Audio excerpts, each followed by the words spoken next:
This video is brought to you by Miniature Market.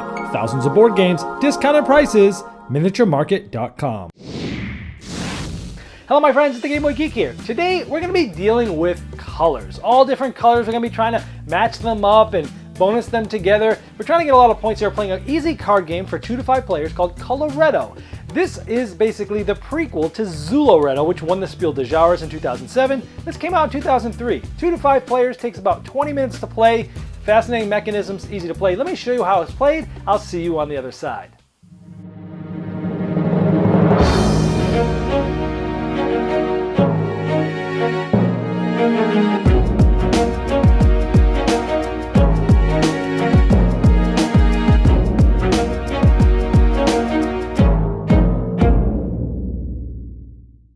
In Coloretto, what you're going to be doing is you're going to be grabbing different sets of colors of cards. There's many different colors in the game. At the end of the game, you're going to be trying to get sets of colors of cards. You're going to be focusing on 3 different colors. Anything more than 3 colors is going to be bad for you. So let me show you how it's played. Now everybody starts with a scoring card and 1 color. Everyone has a different color to start the game.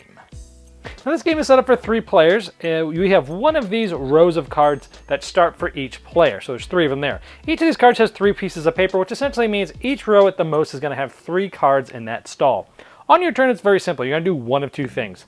You're either going to take a card off the top and choose which row it goes in, or you can collect all the cards from a row, but then you're out for the rest of the little mini round. What you're trying to do is grab colors of as many cards as you can of the 3 colors that you're trying to focus on for points, because again, anything else other than those 3 colors are going to be negative points, and those colors can change throughout the game. So the next person picks up a card and they say blue. Well, they'll just put it there. Now remember, I started with yellow, so that's something to think about. The next card comes up, yellow. So let's say that was me. I put this here. The next player comes up and goes blue. Well, he's kind of afraid to put it here, because if he does, maybe the next player will just take both of these blue because they'll start a pretty good set. So they sort of split it up. The next player, +2.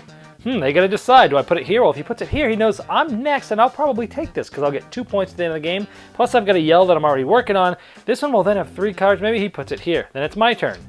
I see an orange, and I go, well, I don't really care too much about orange yet. Let me just put it here.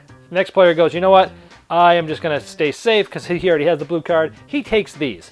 When he takes these, he's out of the round. We flip this over to remind people that you don't put any more cards here for the rest of the round. Now it's just down to the 2 of us. The next player can either take these cards or put a card here because this is already full. Maybe he also is thinking about going yellow, and he kind of gambles a little bit.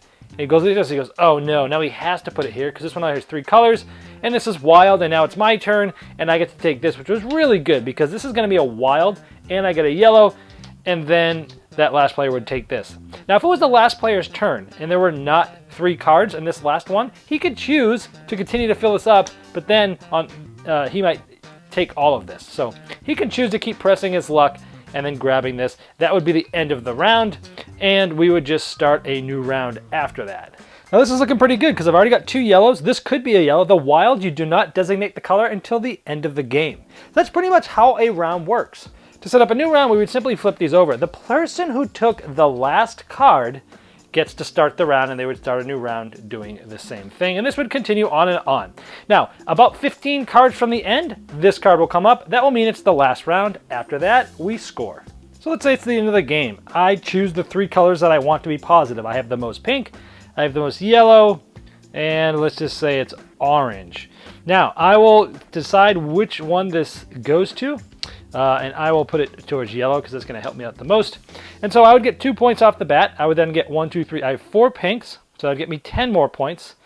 The yellows, 1, 2, 3, 4, 5, 6. That's going to get me 21. And my third color, orange, is going to get me 3. Green is not my color. It would be -1. Blue, because there's 2 cards, is also minus, so it's -3. That's how you play. You add them up. The one who has the most is the winner. Let me show you some variants.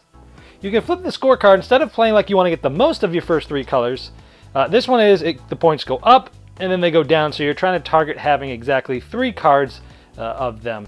I don't like this one nearly as much as the regular scoring, though. That one seems to be a lot more fun. Now with 2 players, it's a little different. You remove 2 different colors completely from the game, and then you set this up where it's 1, 2, and 3, and this just means this stall can only hold 1, this one can hold 2, this one can hold 3. It actually makes a 2-player game very fun in a game that you wouldn't think would work well with 2, but playing it this way with the variant that's in the game race, it's really good. That's how you play Coloretto. All right, I love this game. This game, I mentioned in the intro that this is a prequel to Zooloretto. Now, Zooloretto is a fun family game that won the Spiel des Jahres in 2007. This game essentially takes the core mechanisms of that, kind of came out with it before Zooloretto, but it's very streamlined, very stripped down, very it's refined. It has nothing else around it except I'm drawing a card or I'm taking a stall. I'm either going to try to help myself, push my luck a little bit towards the end, or I'm going to be trying to mess with you and, hey, you want that? Well, it's going to cost you, you know? And the decisions in this game, this is one of those games, again, my depth to complexity ratio, this game has like 2 rules. Pick up a card, pick up all the cards, or draw, or basically, draw a card and place it. That's it. But in those 2 decisions, wow, there's a lot of great decisions to make. You're looking around at the people are getting. You're trying to figure out what's going to hurt them if they take it, what's going to help me. If you end up being the last one, you get this push your luck element. It's got a lot of good depth for how simple it is, and you can teach anyone to play this. This is in that realm of, say, like No Thanks, one of those card games that you can you break out with anybody that hasn't played anything but Uno all their life, and they'll easily get into this, and they'll really be taken back by how deep this game is with such interesting decisions.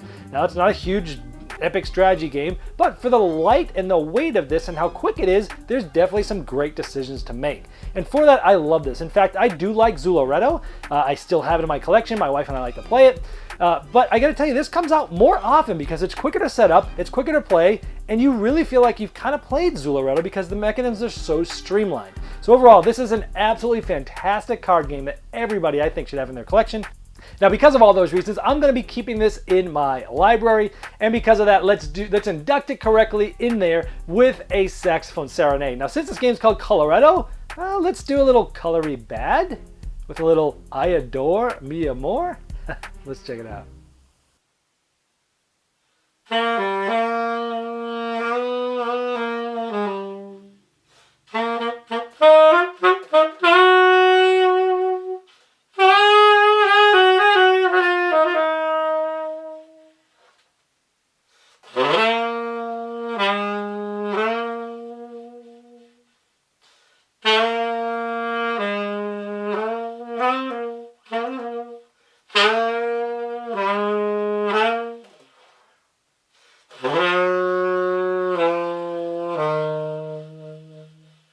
This video was sponsored by Miniature Market's Review Corner. The Review Corner features podcasts, video, and written game reviews by gamers for gamers. Miniature Market, the online gaming superstore. Thousands of board games, discounted prices. Check them out at miniaturemarket.com.